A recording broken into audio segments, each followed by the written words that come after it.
স্বামীর মৃত্যুর পর দুই সন্তানকে নিয়ে মানবেতর জীবনযাপন করছেন সিরাজগঞ্জ সদর উপজেলার পাঁচঠাকুরি গ্রামের অসহায় নারী লাভলি খাতুন। অভাব অনটনে জর্জরিত এই নারী আজ দিশেহারা হয়ে পড়েছেন জীবনের কঠিন বাস্তবতায়। মাথা গোঁজার মতো নেই ঘর, নেই কোনো স্থায়ী আয়। প্রতিদিনের রুটি রুজি জোটাতে হিমশিম খেতে হচ্ছে তাকে। অনেক সময় একবেলা পান্তা ভাতেই দিন কাটে মা ও দুই সন্তানের। তবু সন্তানদের মুখে খাবার তুলে দিতে নিরলস চেষ্টা চালিয়ে যাচ্ছেন লাভলি। কান্নাজড়িত কণ্ঠে লাভলি খাতুন বলেন, থাকার মতো একটা ঘর আর দুই মুঠো ভাত জোগাড় করার মতো একটা কাজ দিলে বাচ্চাদের নিয়ে বাঁচতে পারি। আমি কোনো ভিক্ষা চাই না, শুধু সন্তানদের নিয়ে খেয়ে পড়ে বেঁচে থাকার সুযোগ চাই।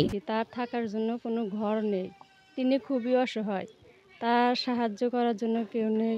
আমি সরজমিনে এসে দেখলাম আসলেই ওনার খুব কষ্ট, ওনার বাসস্থান নেই, বাচ্চাদের নিয়ে অনেক অসহায় আছে, থাকার মতো পরিস্থিতি নাই, খাবার মতো কোনো চাউল ঘরে নাই, উনি খুব অসহায়। বাচ্চাগুলো ওরম কান্না করছে, কিচ্ছু নেই, কিভাবে থাকবে কিভাবে খাবে কোনো পথঘাট নেই। প্রতিবেশীরা জানান, লাভলি খাতুন ও তার দুই সন্তান কোনোদিন খেতে পান, কোনোদিন পান না। সরকারি সহায়তা হয়তো তার জীবনে একটু স্বস্তি বয়ে আনতে পারে।